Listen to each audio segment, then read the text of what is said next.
Hello and welcome everybody to another StarCraft 2 cast by Glitch. Today, I am going to be bringing to you a best of 3 from IEM Kiev. Holy cow, am I so excited for this. Oh my god, I'm so excited for this. IEM Kiev actually just wrapped up today, and I pretty much watched none of it. I did not have the opportunity to watch any of it live, so I haven't seen anything at all, but the replays have now been released, and I just went and snatched them all up. So now I'm going to be watching a lot of replays, and I'm going to be casting some of them for you guys. So, the best of 3 I'm going to be casting today is from the group stage from Group C. In Group C was MMA, Pomi, Targa, and Hasuobs, and the match I'm going to be casting for you today is going to be MMA versus Hasuobs. Spawning here in the bottom left position of Antiga Shipyards as the Red Terran, playing from Team Slayers, we have MMA. His opponent spawning in the top right position as the Yellow Protoss, playing from Team mousesports, we have Hasuobs. Now, looks like there might have been some lag issues. I know, I just saw on Reddit that I know that Kiev was pretty much plagued with all kinds of difficulties. I know there was some drama concerning Naniwa that you all may or may not know about. I don't know that much about it myself. All I know is that there was some really bad lag, and I don't know, Naniwa had forfeit the rest of the tournament or something big had happened, but I haven't actually seen any of the posts on Team Liquid or anything yet, so I don't actually fully know what happened there. But I just really wanted to cast some of these games because I'm super excited to cast some of these games. So yeah, so I am going to be doing that probably over the next week. I mean, I imagine I'm probably going to cast a bunch from the group stages. There's so many of these group stages matchups that I want to see. There's a bunch of replays from Hero, QXC, Demaga, Naniwa, White Ross, Strelok, Koss, Xenio, Grubby. I mean, there are so many good players playing in the group stages for IEM Kiev. So, gonna be casting a whole bunch of them, probably gonna be casting over the next week. And I mean, that's just the group stages. Then there was the actual playoffs with the quarterfinals and the semifinals and the finals, which I am not gonna spoil for you quite yet because I'll probably end up casting some of those matches as well. Probably gonna be set for quite a while to be casting these games. Now it looks like MMA so far going for just a 1 Rax followed by Orbital Command. Looks like he's going to be going for that expansion. Really like that move from MMA. If you might have missed that, what he did is he actually kept this SCV down here in this back corner when he saw that scout coming in because he didn't want to give any hints away that he might be fast expanding here. So he kept this SCV hiding over here in the corner, and then once that probe was gone, then he moved that SCV back in there, threw down that command center, and now he's just going to be pumping Marines out of that barracks, playing nice and defensive, no gas at all taken yet. In the base of Hasu, we've seen that he has so far gone for 1 gas, and he got out that cybernetics core, that gateway as well, and is he going to be going for that gas, or will he be expanding here off of this 1 gateway? We will see very soon. The first unit out of that gateway is going to be a Zealot, which is now going to start to move across the map. Notice there is 1 probe positioned here. This is something that a lot of Protoss players do pretty frequently. A lot of times you want to be able to go back in a second time for scouts. A lot of times you want to be able to put pylons. So a lot of Protoss players will actually leave a probe out there to scout. This is something that's very common for Protoss players to do, just because they have that flexibility of warp gate. Once they have warp gate in, they can just be dropping pylons all over the map and just be warping in all over the place. Yep, there we go. Hasu has not at all forgotten about that probe. Gonna just be moving around, taking that Xel'Naga watchtower. As this first Zealot and Stalker comes into his opponent's base, this is going to be a very critical scouting and scout for Hasu. As he pokes in here, he's going to see the bunker goes down, which is not going to be a guarantee that there's an expansion there necessarily, but it's going to be a pretty good indicator. He could pretty safely bet that there's going to be an expansion behind that bunker. Otherwise, well, the bunker probably wouldn't have gone down if there was no expansion behind it. It is possible that MMA could go for some kind of 1 base all-in where he throws down this bunker just to try to fool his opponent, but that is a pretty unlikely scenario here, so Hasuob's pretty much going to know that his opponent is going to be expanding here pretty quickly, and as we can see, he is going to be throwing down that Nexus there, feeling pretty safe about that. Following that up with a few more gateways. This is something we're starting to see much more common among Protoss players. I also see a robotics facility going down as well, but we're starting to see faster expansions a lot more. I mean, not just among Protoss players, but against but all players in general, Terran players, Protoss players, Zerg players have always been pretty heavily macro-oriented, but this is something that we're starting to see from Terrans and Protosses. As they kind of learn to adapt to different styles of play and different builds, then they're starting to get to the point where they start to learn how to expand and still be able to hold off those early kinds of cheese and a lot of that early kind of pressure just by having really, really good scouting and getting out the right kind of units in the early game. Now, MMA did throw up 4 barracks here, and he's now moving across the map here with a good chunk of Marines, so he might actually be looking to put some pressure on his opponent here. This is going to force some units out of Hasu. Looks like he's just now getting those other 2 warp gates up, so he's going to have 3 warp gates here, going to start to warp in lots of units. Notice he is saving a little bit of energy up on his Nexus, and that is exactly for this reason. If you start to see your opponent move out, you always have that opportunity to warp in units, chrono boost, and get another set out very, very quickly. You can get out 6 units very quickly here with 3 warp gates. Now the robotics facility is down. It is producing 1 observer, and it looks like MMA was just trying to get his opponent to produce a few extra units there, as he's now just pulling back to the Xel'Naga watchtower. Wanted to check in there, and I don't think he actually got to see the expansion. Oh, he did actually see the expansion go down, so he does know that expansion is actually there, and we do now see a pylon being thrown down here by Hasu, so it looks like he might actually be going for a little bit of a counterattack, because he's going to say, you know what, if all your Marines are out here in the middle of the map, I'm just going to warp in a few units down here, go for a bit of a counterattack here, and maybe be able to do some good damage there. Always good to have those pylons in place. These also provides good scouting information here. Sometimes you can actually use those pylons not only to warp in units, but you will see Banshees or Medivacs that are coming for drops, all kinds of things like that. This is one thing I really like from MMA that he is doing right now. If we look at the map right now, we can see that MMA actually has pretty decent vision here, just because he's keeping a Marine at this lower path and he's keeping this SCV up on the above path, and as long as he's controlling this middle Xel'Naga watchtower, Hasu pretty much cannot move across the map unless he does some kind of a drop play. It's the only way he can get across the map, so MMA just playing very, very safe right now, but he is starting to lose a lot of Marines here in the middle as Hasu is moving out with quite a few Stalkers. Stalkers do outrange Marines by quite a little bit, so they can actually do some damage and kind of kite them back just a little bit, because they also move faster than Marines as well. MMA just now throwing down a factory and a starport. I like this play from MMA. This kind of delayed factory and starport with this early reliance on very cheap, inexpensive units to hold the center of the map, while he gets up this factory and the starport and gets up this natural expansion up and running, and then takes his factory and starport just kind of late whenever he kind of needs them, whenever he has the extra money to do so off of his natural expansion, then throws up that factory, then throws up that starport. And notice that factory was only used to pump out that reactor for that starport, so he's just going to be transitioning into that standard Marine Marauder Medivac style of play. Also adding on a couple more barracks as his money does need it. He did get up these 4 barracks early on, had only had the tech lab on one of them, and then as his economy could kind of support it, he would just throw on more and more tech labs and reactors, and as we can see now, he's just adding on barracks now that his starport is up. Going to be adding on a couple of medivacs at a time, and oh, that was actually maybe a little bit of a miss-stim there from MMA. I don't think he actually stimmed to kill anything. We did see him take out, scan and take out an observer just a little while ago, but I think that stim was actually a bit of a misclick there by MMA. In the base of Hasu, we actually see that he's going for quite a bit of tech right now. We do see a double forge is up right now. The natural is up and running fairly well.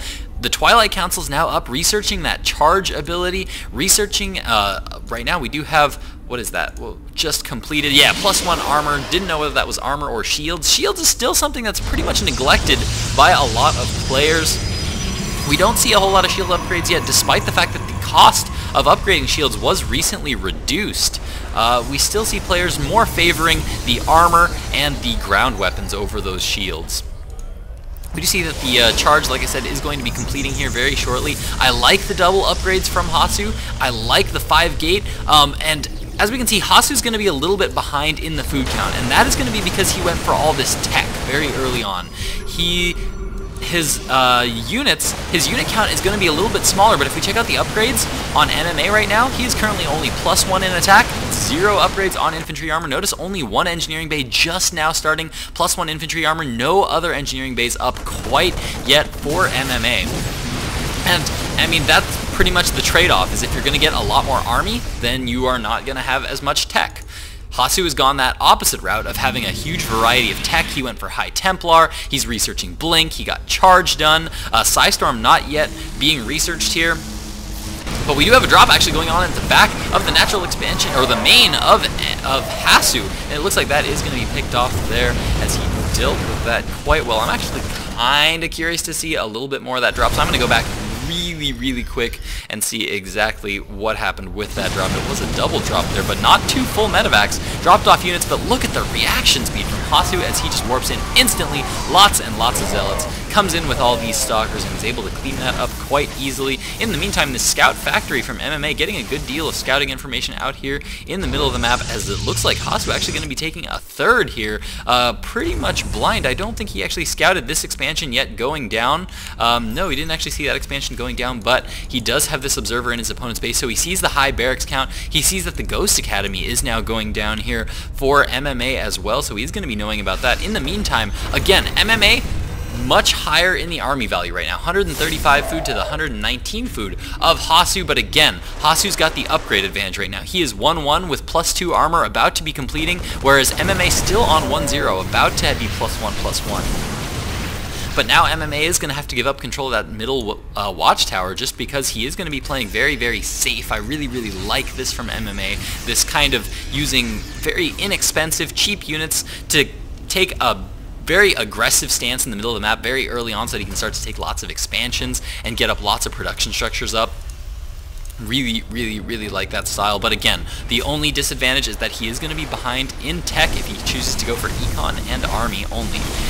Hasu going to start to take down the destructible debris to MMA's third base. MMA's third base is now coming up. Looks like it is going to be an orbital command. We are not seeing a planetary fortress. In the meantime, there's a drop going down here in the northern position, as it looks like MMA now just going to be picking that up and getting right out of there. And so far, if we check out the workers killed count, we can see not too many workers killed for either player, but it looks like this medevac is going to be in a lot of trouble right now, as Hasu trying to come in and trying to see if he can't pick those units off. And no, it looks like Hasu just going to be leaving that alone. This is because he does see with this observer that MMA is now going to be moving out, just in case this army does decide to threaten that dropship, leaving his front wide open. And here comes MMA right in the center of the map. Hasu does currently have the high ground advantage, so it's going to be very difficult for MMA to break that position there until Hasu moves away from there.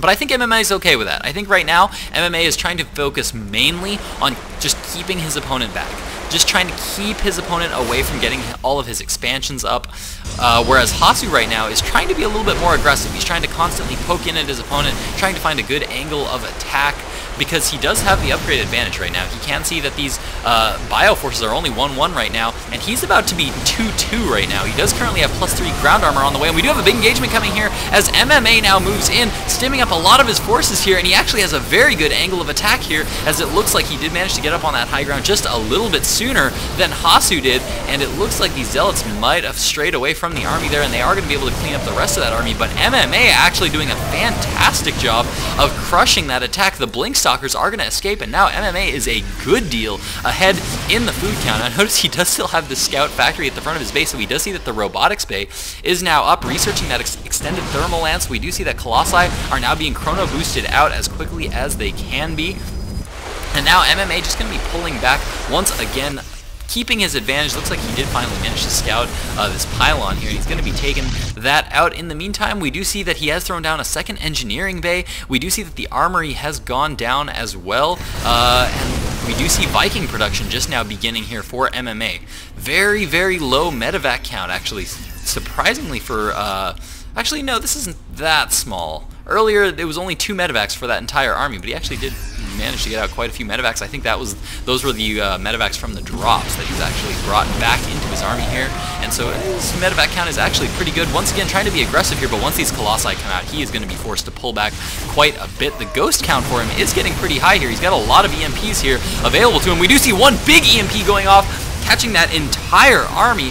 That entire army instantly losing a lot of his shields. Big trouble there. And MMA doing a brilliant bit of splitting here as he leaves a big chunk of Marine Marauder down here as he splits off another chunk to go up into that third, forcing Hasu to have to split up his army. That's actually going to be a lot of trouble for Hasu, because Protoss armies, they tend to be the epitome of the death ball. They tend to like to stay very tight in that death ball. The third does actually go down, and MMA now in a pretty good position here as he's now stimming forward, picking off one Colossus there, and still picking off a lot of the gateway units here from HaSu, as he is still way up in the food count, 130 food to the 87 food of HaSu, and HaSu just instantly retaking that base, but he's going to be in a little bit of trouble here. I mean, again, he's still way up in upgrades, so he isn't lost at all.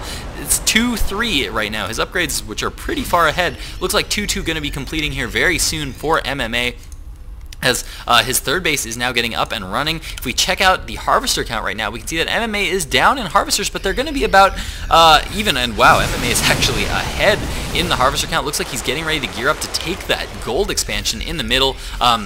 And we do see a lot of Vikings now being produced here because he's trying to develop a good counter to those Colossi, which are now coming out in high numbers, and I like this transition here from HaSu. He already revealed his Colossi here, so he's not focusing on getting out too many more Colossi. He's not going to want a huge Colossi army right now. He needs to switch into something a little bit more like Templar, just because he's already forced his opponent into a lot of Viking production. So now MMA is struggling to produce a lot of Vikings right now, as he does currently have 5, and it looks like he's going to be producing a couple of more medevacs just because his medevac count is getting a little bit low here, but he's forcing his opponent into Viking production, and then if he just transitions back out into High Templar, now his opponent has a bunch of food locked up in Vikings that he can't really use against Templar or against any gateway units. So it's actually a good move, I think, for HaSu to start transitioning into High Templar and lots of Storm. We do see Protoss ground weapons level 3 is already on the way here for HaSu.